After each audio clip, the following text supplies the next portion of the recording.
O senhor falou muito de ismaelita, que talvez muito da nossa audiência está assistindo, mas tá, mas quem que é esse Ismael? Quem que é esse ismaelita? Eu queria que o senhor explicasse assim mais a fundo, né? Claro. Essa distinção, né? Vem de Abraão, que tem um dos descendentes de Isaac, que vai dar origem ao povo judeu, e tem Ismael, que, né, que também é filho de Abraão, mas dessa descendência. Queria que o senhor explicasse, né, com mais profundidade para o pessoal que está assistindo, mas que não conhece essa história.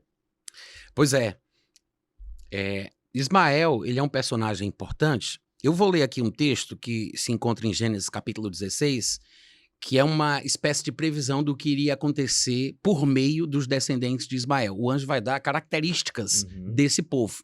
E talvez não seja a primeira profecia que faça referência a esse último inimigo do povo de Israel, mas eu acho que ela é bem emblemática, porque mostra a característica que a gente vê presente hoje nesses descendentes de Ismael, que são praticantes dessa religião. É bom lembrar que o islamismo, que é o nome da religião, né, que a gente está falando aqui, ela não é uma religião praticada somente por quem descendeu de Ismael, esse personagem bíblico que foi filho de Abraão com uma egípcia. Ela não é uma religião praticada apenas por quem é descendente de Ismael. Ah, então quem é muçulmano é ismaelita? Não. Mas a religião surgiu nesse meio e praticamente todos os descendentes praticam a religião. Mas ela é uma religião que tem a intenção de dominar o mundo. É do desejo, né, da religião. Está no livro sagrado deles. É uma ordem. Não é simplesmente uma sugestão, é imperativo que o muçulmano ele conquiste o mundo, conquiste a terra, pregando o que eles chamam de religião verdadeira e matando os infiéis, que são aqueles que não acreditam nas palavras de Alá e do seu suposto último profeta, que é Maomé. Então, quando a gente fala ismaelitas, realmente, às vezes a gente usa os dois termos intercambiavelmente, como se fosse uma coisa só, mas não é. O muçulmano é o praticante da religião, que pode ser, sei lá, um brasileiro, um inglês, um americano, um japonês, que se converteu à religião através de uma pregação ou através de alguma coisa, que os maiores atos de evangelismo deles são os atos terroristas, né? Que eles acham que isso é uma forma de propagar a verdade do evangelho, porque essa jihad para eles, essa guerra, essa luta é considerada sagrada e santa porque é o que o Alcorão determina, então é uma forma de espalhar a mensagem, e a razão pela qual eles fazem esses atos terroristas com requintes de crueldade é porque o próprio Alcorão pede que os atos sejam assim para que cause terror no coração dos que ouvirem falar do que eles fizeram, para que quando os muçulmanos chegarem numa determinada região que conhecem a crueldade deles, eles não ofereçam tanta resistência e acabem cedendo mais facilmente, né, as terras, as posses, os bens, as riquezas. Então, os muçulmanos, religião que surgiu entre os ismaelitas, é uma coisa, os ismaelitas é outra. Mas na Bíblia, por exemplo, não existia ainda a religião. Então, na Bíblia, a gente vai encontrar mais facilmente uma designação do que esse povo fará através dos descendentes de Ismael, né? Porque é deles que vai surgir a religião islâmica e é para eles que muitas profecias são feitas, como essa que eu quero ler aqui, por exemplo. Em Gênesis 16, né, Agar estava no deserto, se eu não estiver enganado, e aqui no versículo 7 de Gênesis capítulo 16 está escrito o seguinte: tendo achado o anjo do Senhor junto a uma fonte de água no deserto, junto à fonte do caminho de Sur, disse-lhe, o anjo fala com Agar, né, a mulher de Abraão, que lhe gerou o filho Ismael, aquela coisa toda. Aí diz, Agar, serva de Sarai, de onde vens e para onde vais? Ela respondeu, eu fujo da presença de Sarai, minha senhora. Então lhe disse o anjo do Senhor, não, volta para a tua senhora e humilha-te sob suas mãos. Disse-lhe mais o anjo do Senhor, multiplicarei sobremodo a tua descendência, falando aí dos que viriam a partir de Ismael, né, o filho de Sara, multiplicarei sobremodo a tua descendência, de maneira que por tão numerosa nem conseguirá ser contada. Disse-lhe ainda o anjo do Senhor, concebeste e darás à luz um filho, a quem chamarás de Ismael, porque o Senhor te acudiu na tua aflição. Ele será entre os homens como um jumento selvagem. Entre os homens, ele será como um jumento selvagem, indomável, dando marradas, mordendo, incontrolável. E ele diz, a sua mão será contra todos, e a mão de todos se voltará contra ele. Ele habitará fronteiriço a todos os seus irmãos. Na minha cabeça, quando eu leio esse finalzinho do versículo 12, que ele diz que habitará fronteiriço a todos os irmãos, me parece de uma atitude afrontosa de ficar ali, né, nos limites Parece, inclusive, uma referência bem direta ao que acontece com os descendentes de Ismael até hoje, que estão sempre ali querendo invadir a terra dos seus irmãos, os judeus, né? Porque Ismael foi o filho mais velho de Abraão e depois vem Isaac, que é o filho mais novo com Sara, e eles eram, querendo ou não, meio-irmãos, né? E ele está falando aqui sobre o que vai acontecer no futuro, sobre essa descendência numerosa que vai ser como um burro selvagem, né? Falando sobre as características animalescas, selvagens e incontroláveis.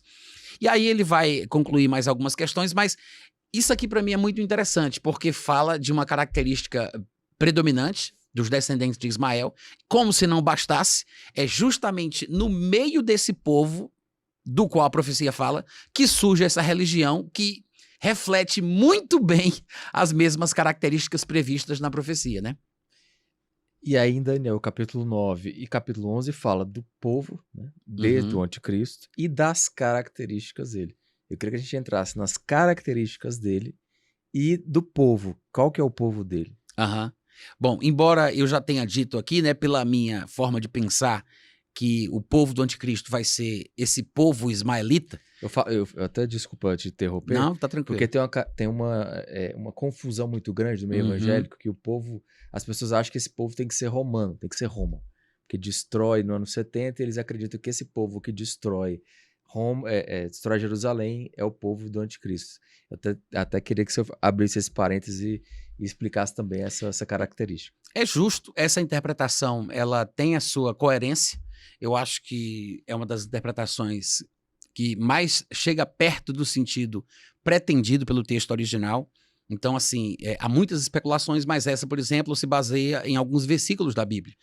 Daniel 9, que a gente vai ler pela sua sugestão, é um texto chave, porque fala, pelo que tudo indica, sobre o povo do anticristo, mas outras passagens também se somam a ela na cabeça das pessoas que pensam assim, porque elas acabam acreditando que não tem como o Império Romano ser irrelevante no tempo final, e aí eles, como sabem que no passado Jesus nasceu no Império Romano, morreu no Império Romano, os apóstolos, os primeiros cristãos foram perseguidos pelo Império Romano, então eles acreditam que o Império Romano ele tem que ter um protagonismo escatológico, apocalíptico, e ele tem que ser revivido, restaurado, para que coisas do fim se cumpram.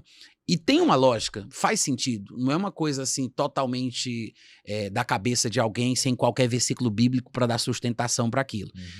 Daniel capítulo 9, versículo 26 é uma passagem importante, inclusive para essa interpretação, embora o meu ponto de vista seja um pouco diferente, como a gente vai ver, mas a razão por que o povo usa esse versículo é porque ele está falando sobre o povo do anticristo, né? Primeiro, é isso o que a maioria das pessoas entendem, os estudiosos, especialistas, teólogos, escatologistas. Não é unânime, essa interpretação não é unânime, porque há quem leia esses versículos aqui, né, Daniel 9, 24, 25, 26, etc., de uma forma diferente da que eu vou sugerir, mas eu acho que essa interpretação que eu vou fazer, ela é majoritária.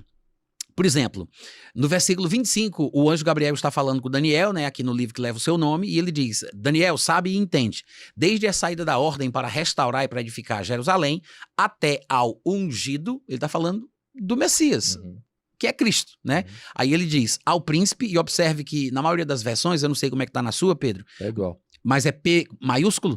Pronto. Isso é um acréscimo, é uma adição dos tradutores, editores das Bíblias, versões que nós usamos, porque é uma questão interpretativa. Eles acreditaram que esse príncipe é uma referência ao ungido. Por isso que está entre vírgulas aqui na minha versão, provavelmente na sua também, né? Sim. É o apóstolo. Ele está explicando o que ele acabou de falar, que o ungido é o príncipe com P maiúsculo. Porque no versículo seguinte ele vai mencionar outro príncipe, se você observar lá, mas só que esse príncipe que vai ser mencionado no versículo seguinte é um príncipe que eles colocaram com o P minúsculo, para diferenciar, tá? É uma convenção, eles querem apenas sugerir que a interpretação ela deve seguir essa lógica, porque o príncipe do versículo 25 é uma referência a Cristo, e o príncipe do versículo 26 é uma referência ao anticristo, tá? Então aí ele fala, né? Até ao ungido, ou seja, ao príncipe com P maiúsculo, 7 semanas e 62 semanas. As praças e as circunvalações se reedificarão, mas em tempos angustiosos. Depois das 62 semanas, será morto o ungido, é uma referência à morte de Cristo, e já não estará. Ou seja, depois da morte de Cristo, ele se ausentará e o povo de um príncipe, agora o príncipe com P pequeno, que tudo indica ser uma referência ao anticristo, lembrando que essa interpretação pode não ser unânime, mas ela é majoritária, há quem pense diferente, mas o mais comum é você encontrar pessoas falando que se referem a dois personagens. Um é o Cristo, o outro é o anticristo. Um é o príncipe dos príncipes, o outro é o imitador, né? Um é ungido e o outro é esse impostor. E daí ele fala, o povo de um príncipe que há de vir destruirá a cidade e o santuário. Observe bem que o versículo 26 é muito importante, porque ele fala da morte do Cristo, ele fala que depois dessa morte, que o Cristo já não estiver presente, o povo deste príncipe que virá no futuro, né, destruirá a cidade de Jerusalém e o templo dos judeus. Então, ele está falando basicamente sobre o que o povo do anticristo fará. Isso aí é uma dica da qual a gente não pode se furtar. Então, é por causa disso, principalmente, que meus amigos pré-tribulacionistas, boa parte deles, acredita, como você tocou no assunto, que o anticristo seria romano, porque, afinal de contas, o texto aqui está falando exatamente o que acontece poucos anos depois da morte de Jesus Cristo. Jesus morre e no ano 70 vem lá Tito, né, com 6 legiões, e a despeito dos detalhes, no imaginário popular, pra gente, foi Roma quem fez o que fez, foram os romanos que invadiram, foram os romanos que destruíram Jerusalém, os romanos que destruíram o templo, então o anjo já falou, o povo que destruía a cidade e destruía o templo é o povo do anticristo. Matamos a charada, né? A gente poderia pensar assim. E essa tem sido a interpretação predominante nos círculos pré-tribulacionistas dos quais eu faço parte. Mas eu acho, como eu falei, que há camadas aqui a serem descascadas para a gente poder chegar realmente no que o texto está falando, tá?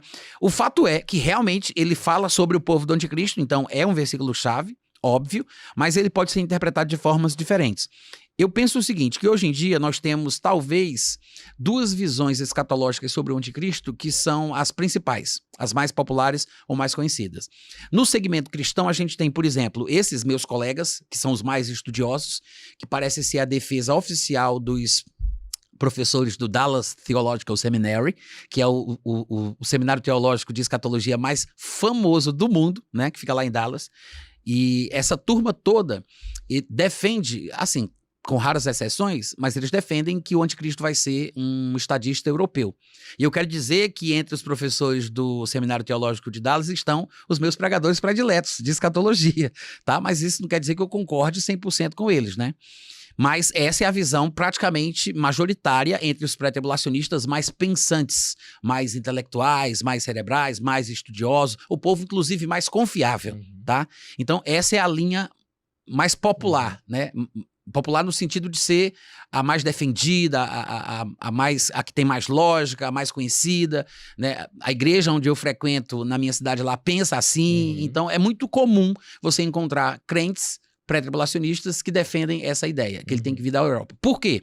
Porque o versículo está falando que o povo do anticristo, ele destruiria a cidade dos judeus e destruiria o templo dos judeus, né? E quem fez isso? Inicialmente a interpretação poderia nos levar a pensar que foram os romanos. Claro, no ano 70 não foi Tito e tal. A gente volta a falar sobre isso daqui a pouco, mas se foram os romanos, então significa o seguinte: Roma, né, que fazia parte do Império Romano do Ocidente, Roma era a capital, está no que a gente chama hoje de Europa. De fato, a Europa atual é o antigo Império Romano do Ocidente, que foi invadido pelos bárbaros germânicos, foi completamente destruído, caiu, e aí se transformou literalmente no que a gente chama de Europa. Inclusive, alguns dos países, né, se transformaram no que são por causa da tribo bárbara germânica que o invadiu. Francos, visigodos, não sei o quê, e por aí vai. Só que o Império Romano do Ocidente, ele vai se acabar dessa forma ali por volta do ano de 400 e alguma coisa, e o Império Romano do Oriente, né, com a sede em Constantinopla, que também foi chamada já de Nova Bizâncio, que é Istambul, que foi por muitos anos a capital da Turquia. Hoje, embora seja Ankara, Istambul foi a grande capital da Turquia, como sempre, e até hoje é um lugar emblemático chamado o Chifre Dourado, por causa da sua forma, né, na geografia. É o lugar onde era a capital romana do Oriente. E essa capital romana, o Império Romano do Oriente, ele durou por 1000 anos, em comparação ao tempo do Império Romano do Ocidente. Assim, é muito mais tempo e muito mais importante, porque é essa parte do Império Romano que basicamente vai permanecer até 1453, quando são tomados pelos otomanos, pelos muçulmanos, né, em 1453, e de lá para cá a Turquia tem sido muçulmana até hoje. O islamismo ele perde a sua sede na Turquia em 1923, quando termina a Primeira Guerra Mundial. O sultão ele é extraditado e aí aquela coisa termina. E desde o final da Primeira Guerra até os tempos atuais, nós não temos tido mais um califado islâmico na terra. Temos tentativas de soerguer um novo califado, como aconteceu na época de Ibrahim Abu Bakr al-Baghdadi, que se autoproclamou o califa de todos os crentes, que foi o líder do Estado Islâmico. De vez em quando surge uma pessoa aqui, uma pessoa ali, mas durante esse tempo todo a gente não tem tido. De qualquer forma, o que é que acontece? O pessoal diz assim, não, tem que ser Roma, aí, claro, pegam outros elementos, o protagonismo de Roma na primeira vinda de Cristo, aquela coisa toda, o pessoal diz, não, tem que ser Roma que ele está falando aqui, porque afinal de contas foram os romanos que destruíram a cidade. Então tem essa interpretação e pensa assim, ora, se Roma se transformou no que hoje a gente chama de Europa, então, obviamente, ele vai vir dali, de algum lugar. Pode ser da Itália, de fato, de verdade, de Roma, mas pode não ser. O fato é que ele vai vir da Europa, né? Do antigo Império Romano do Ocidente. Tem até filme, né? O filme Deixados para Trás tem um anticristo que se chama Nicolai Carpegian, né? Nicolai Carpegian, que no filme ele é, acho que da Armênia, do norte da Itália, justamente para poder corroborar, ou seja, é uma coisa bem pensada, o filme ele não foi feito assim de qualquer forma, foi pesquisado, né? Especialistas da área, pré-tribulacionistas muito conhecidos e renomados, na verdade, aquilo ali é uma obra, se eu não me engano, de Tim LaHaye e mais outro, que foi transformada em filme, né? Então, é uma coisa muito bem pensada, pesquisada, não é assim, vamos inventar. Não, tem toda uma base por trás.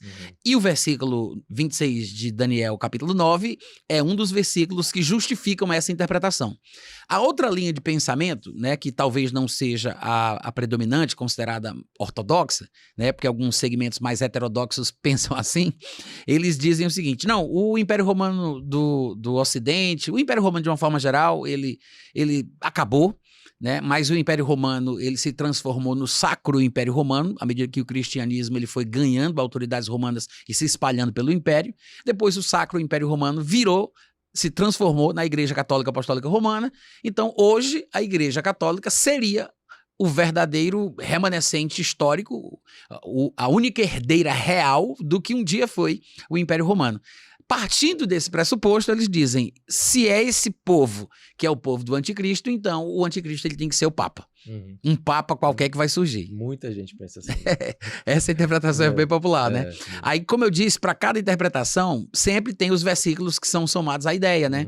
Aí o pessoal vai lá para Apocalipse capítulo 17, que fala daquela prostituta montada num bicho vermelho que tem 7 cabeças, aí depois ele vai dizer que é a grande cidade, aí é a cidade dos 7 montes, porque no passado se falava muito sobre isso, falava-se muito isso sobre Roma, a cidade edificada sobre os 7 montes, mas eu acho que a interpretação é precipitada, tá? Há razões de se acreditar que isso não faz sentido, mas a gente vai se deter apenas no seguinte. Primeiro, queria mostrar que existem essas duas vertentes baseadas no mesmo versículo, por razões diferentes, mas é possível você conseguir chegar a uma conclusão muito bem elaborada, né? Que tem uma justificativa bíblica até, mas como a gente tem falado, a interpretação do texto bíblico é uma coisa que tem que ser feita por camadas, né? Tem desafios a serem vencidos. É a questão temporal de uma época diferente da nossa, a questão cultural, a questão linguística. Então, a gente tem que ir vencendo algumas etapas para conseguir chegar o mais próximo possível do sentido original pretendido, tá? Primeira coisa que eu quero dizer em relação a isso no versículo 26 é o que o anjo fala sobre o povo. Porque hoje em dia, com essas bíblias eletrônicas, você toca numa palavra, você vê qual é a palavra original que está ali, né? Seja hebraica, aramaico ou grega, você toca ali e o dicionário mostra. Essa palavrinha aí que foi traduzida para povo é a palavra hebraica que, se traduzida para o português corretamente, significa exatamente a etnia, né? É o povo cuja etnia é igual. Tanto que, naquela versão grega do Antigo Testamento, feita ali por volta de 200 e pouco, 300 a.C., né, a Septuaginta, a versão grega do Antigo Testamento, eles traduziram essa palavra hebraica para etnon, que é da onde vem a nossa palavra Etnia. etnia. Então, ele está falando de um povo cuja etnia é igual a do anticristo. Ah, não, mas isso aí é irrelevante, que coisa besta, esse tecnicismo aí não vai levar a nada. É importante, porque é justamente com base nessa palavra que a gente vai interpretar quem é ou quem não é o povo do anticristo. Por exemplo, se a gente considerar esse fato importantíssimo do que a palavra realmente significa, a gente jamais poderia cair na ideia de que foram os romanos, que o povo de um príncipe que há de vir, que destruiria a cidade e o templo, seriam os romanos. Por quê? Porque nós temos testemunhos históricos sobre esse acontecimento do ano 70, né? Os evangélicos conhecem muito um judeu que acabou sendo, de uma certa forma, uma espécie de cronista romano. Há quem diga que ele era vendido dos romanos, né? Que é o famoso Flávio Josefo, que recebeu esse nome Flávio em homenagem à dinastia predominante da época, que era a dinastia flaviana, porque parece que o homem era profeta, viu, Pedro? Se você vai ler a biografia dele, né, você vai ver que ele parece que era profeta. E ele tinha dado uma palavra para o Tito, que na época não era o imperador, mas ele havia dado uma palavra para ele de que um dia ele se tornaria o César. E como aconteceu, ele lembrou daquele rapaz culto, né, educado, que era versado em letras e escrever textos e tudo mais, e que tinha dado essa palavra para ele. E aí ele foi pegá-lo na prisão, porque ele tinha feito parte de umas rebeliões lá entre os judeus e estava preso. E aí Tito o transforma em seu cronista pessoal. Tanto que no dia do ataque, diz Flávio Josefo, que estava do lado de Tito e foi testemunha ocular do ocorrido. Flávio Josefo é muito conhecido entre os evangélicos por causa de uma obra chamada A História dos Hebreus. Um livrão grosso, grande, você encontra ele em diversas livrarias evangélicas, mas tem outro livro de Flávio Josefo, pouco conhecido, chamado Guerra dos Judeus. Porém, o livro Guerra dos Judeus foi incluído dentro do livro História dos Hebreus. Tá? Mas você encontra eles separados. Eu tenho os dois, mas a título de informação e de referência, o livro Guerra dos Judeus, que são vários volumes, está dentro do livro História dos Hebreus. No livro Guerra dos Judeus, Flávio Josefo, ele vai contar, tintim por tintim, dia a dia, como foi o cerco a Jerusalém. E em meio às coisas que ele diz, você vai ver no livro que você tem em mãos, esse é a Bíblia e o Islamismo Anticristo, que eu transcrevo os parágrafos, claro, eu coloco a referência, qual é a página, onde é que tá, para você conferir depois, se quiser ver a fonte primária, né, e tal. Mas você vai ver parágrafo por parágrafo do que Flávio Josefo diz sobre o que acontecia. Resumo da ópera. Flávio Josefo diz que Tito perdeu o controle das tropas porque ele queria... na verdade, ele foi convocado porque Vespasiano era o imperador da época e estava na liderança dessa campanha contra essa rebelião em Jerusalém. Foi chamado urgentemente às pressas em Roma e ele passa o comando daquela investida militar nas mãos de Tito. Então Tito assume esse cerco a Jerusalém e ele convoca tropas estacionadas ao redor de Israel. Tropas do Oriente Médio. O que é uma tropa estacionada? O que acontece é o seguinte, o Império Romano se expandiu muito, ficou muito grande e, sabiamente, eles tomaram uma medida administrativa para fazer as coisas funcionarem melhor. Eles começaram a conquistar muitas províncias e contratavam os homens das províncias para trabalharem para eles. Então, eles os transformavam em soldados de Roma, que na verdade eram legionários, eles faziam parte das legiões daquele lugar, e esses soldados eram conhecidos também como soldados provincianos.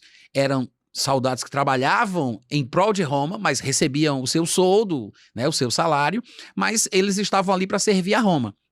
Pelo menos assim, em tese, teoricamente, se eram contratados por Roma, estavam a serviço de Roma, né, eles precisavam de emprego e Roma precisava de gente que pudesse botar ordem no lugar de acordo com os seus interesses, então eles tomaram essa ideia muito sábia para controlar a terra deles através deles mesmos, a serviço de Roma. Então, esses soldados de determinadas regiões, soldados provincianos, eles formavam essas legiões que ficavam estacionadas ali porque eram dali. E dependendo de determinada campanha militar, eles poderiam ser convocados para uma tarefa. Então, é exatamente o que Tito faz. Ele está para invadir Israel e ele convoca 6 legiões estacionadas ao redor de Israel. Nós temos os nomes, está no livro, você pode conferir isso no Google, eu não vou dizer aqui todas de cor, mas isso é uma coisa pesquisável e fácil de encontrar, né? No Google hoje você encontra, mas ele chama a Gálica, a Fretenses,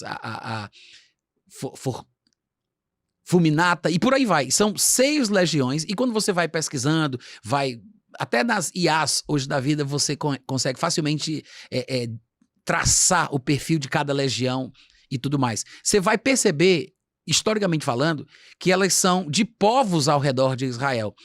Do norte de Israel, da Síria, daquela região, do que a gente chama hoje de Jordânia, Transjordânia, seja como for, e do norte da África, né? Ali do Egito e tudo mais. Todos eles eram destes povos, como a Bíblia chama de ao redor de Israel, com um enorme contingente de árabes, como a gente chama popularmente. Inclusive, essa palavra aparece tanto no texto de Flávio Josefo, a palavra árabes, como aparece em um outro historiador que se chama Públio Cornélio Tácito. Os dois dizem que as legiões usadas por Tito para invadir Jerusalém nessa campanha era formada por um grande contingente de árabes. Flávio Josefo ele vai mais a fundo, porque ele estava, segundo ele, presente com Tito. Ele era, querendo ou não, descendente de Abraão, Isaac e Jacó. Ele estava presenciando diante dos seus olhos uma destruição ali que, com certeza, foi um trauma gigante para o povo judeu. E ele entra em detalhes que, às vezes, outra pessoa não se interessaria de falar. Mas o Flávio Josefo, ele diz que Tito tentou impedir, ele deu ordens para soldados de confiança baterem nos desobedientes que não estavam atendendo ao comando, porque ele dizia para que eles parassem e eles simplesmente estavam, segundo palavras de Flávio Josefo, capitaneados pelo ódio. E eles estavam cegos. Tito perdeu o controle. Imagina, cada legião tinha pelo menos 5.000 homens. E ele pega 6 legiões dos inimigos do povo judeu para ajudá-lo a conter uma rebelião. Eles não iam ficar só nisso. Eles aproveitaram a oportunidade, tinham a faca e o queijo na mão, para poder trucidar, matar o tanto de judeus que ele pudesse matar e fazer, né, uma carnificina, que foi o que aconteceu. Saquearam o templo, destruíram o templo, que foi assim que o templo judeu foi destruído. E o povo judeu sofreu uma carnificina gigante. E o interessante é porque a gente está falando de um cumprimento histórico, mas ao mesmo tempo, pelo que parece, profético. Porque ele está falando aqui que o ungido, que é o Cristo, seria morto, já não estaria presente depois da sua morte, e depois o povo do anticristo, o povo deste príncipe que um dia, no futuro, iria vir, o povo dele, destruiria a cidade dos judeus e o templo dos judeus. E vem esse povo e faz isso. Ou seja, eram os romanos? Não eram os romanos. Porque Tito, que era o verdadeiro representante de Roma, foi totalmente contra. Porque nunca foi da política de Roma pulverizar, trucidar, esmigalhar, despedaçar e transformar em pó cidades, nações, culturas, povos conquistados. Nunca foi. Tanto que a gente observa, até mesmo na Bíblia, a gente vê que o templo dos judeus, que parece que era um motivo de orgulho dos judeus, os discípulos de Jesus chamam a atenção de Jesus para ele olhar para o templo, que era uma coisa linda, maravilhosa, que também era chamado de templo de Herodes, que era o fantoche dos romanos, né, para acalmar os judeus, porque Herodes havia ampliado, então era uma coisa maravilhosa, linda, aprovada pelo Império Romano. E estava lá de pé, então os romanos não destruíam. A língua falada dentro do Império Romano era a língua do Império anterior, tanto que o Novo Testamento foi escrito em grego. Os judeus escreveram, mas não escreveram em hebraico, escreveram em grego, porque era a língua do Império anterior, que não foi destruída, acabada, demonizada pelo Império Romano. As práticas judaicas da religião judaica eram aceitas e permitidas. Jesus foi circuncidado ao 8º dia dentro do templo. Então a gente não vai encontrar essa ideia que está no imaginário popular de que o Império Romano ele trucidava, despedaçava, esmigalhava, né, como profecias de Daniel falam sobre este império que surgiria e do qual viria o anticristo. É diferente, não é a característica do Império Romano, né? Então, o que acontece? Não foi o que o Império Romano foi fazer. Tito discordou da atitude animalesca, né, primata dos legionários. Ele perdeu o controle das tropas. Essas tropas não eram formadas por romanos, eram soldados provincianos. Desde o ano 15 para frente, que eles tomaram essa medida administrativa, eles criaram o que era chamado de guarda pretoriana, que era uma guarda de confiança, porque para fazer parte da guarda pretoriana só podia ser italiano, que eram aqueles que guardavam, né, o César, os homens importantes, os generais, as edificações romanas, etc. e tal. Então era o pessoal realmente italiano, romano. A guarda pretoriana. E naquela época ali, muitas legiões de soldados provincianos estavam disponíveis para o Império Romano e foram estes que destruíram Jerusalém. Em outras palavras, a profecia estava falando sobre o povo cuja etnia né, cuja etnia seria a etnia do anticristo. É interessante diferenciar a etnia de cidadania, porque esses soldados romanos nem eram romanos. E a gente sabe disso porque até na Bíblia aparece um comandante romano que manda bater em Paulo quando Paulo é preso em uma certa ocasião. Quando os emissários do capitão romano, do comandante romano, vão bater em Paulo, aí Paulo pergunta quem foi que deu para eles o direito de bater num cidadão romano. Aí eles, tu és romano? Aí ele, sim, sou romano de nascença. Né, porque havia uma lei romana que dizia que se alguém pagasse pelo título de cidadão, se transformava em romano e os seus descendentes eram romanos de nascença. Então, Paulo disse, sou romano de nascença. O que ele quis dizer com isso? Provavelmente o pai dele, ou o avô dele, ou algum antecedente, né, um ancestral, havia feito o pagamento pelo título de cidadania romana e ele nasceu romano.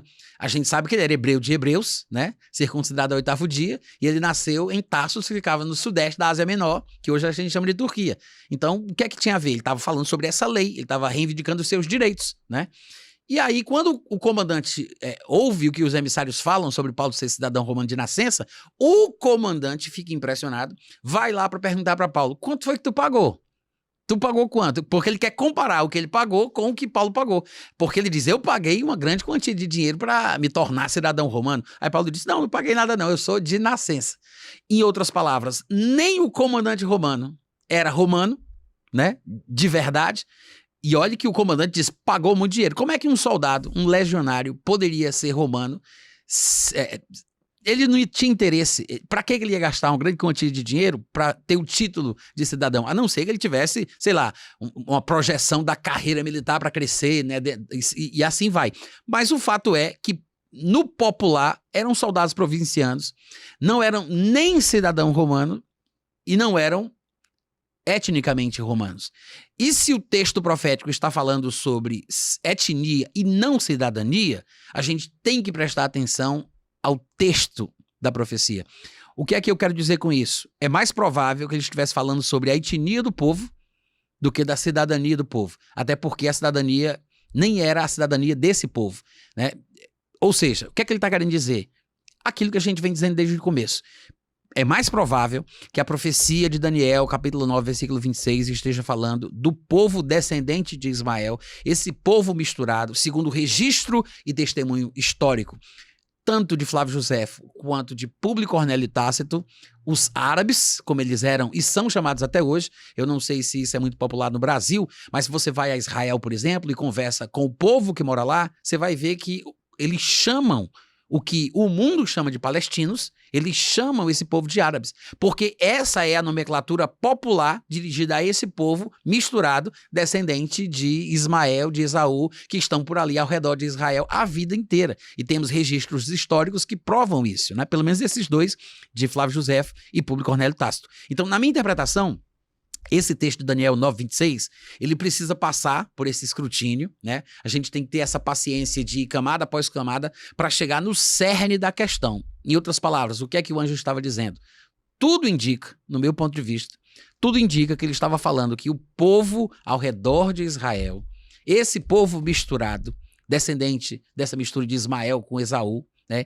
Os ismaelitas, que por acaso, são praticantes dessa religião de espírito supremacista, misógina, né? Infelizmente, mas tanto que a gente sabe que o grande líder e exemplo da comunidade islâmica, ele casou com uma menininha de 6 anos de idade, Aisha, e os próprios teólogos e eruditos, apologistas islâmicos dizem, não, ele casou com 6, mas não tocou nela nessa idade. Ele a preservou e ele só começou a ter relações sexuais com ela quando ela fez 9 anos de idade. Porque para eles isso é uma forma de demonstrar a nobreza e a grandeza de Maomé, porque ele não começou a ter relações sexuais com ela com 6, foi com 9.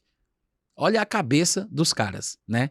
E muitas outras coisas que a gente pode depois comentar, que são absurdas, assustadoras e horrendas, que são praticadas pelo povo, né, cuja religião é essa, de espírito supremacista e com todas as características bíblicas e proféticas do anticristo.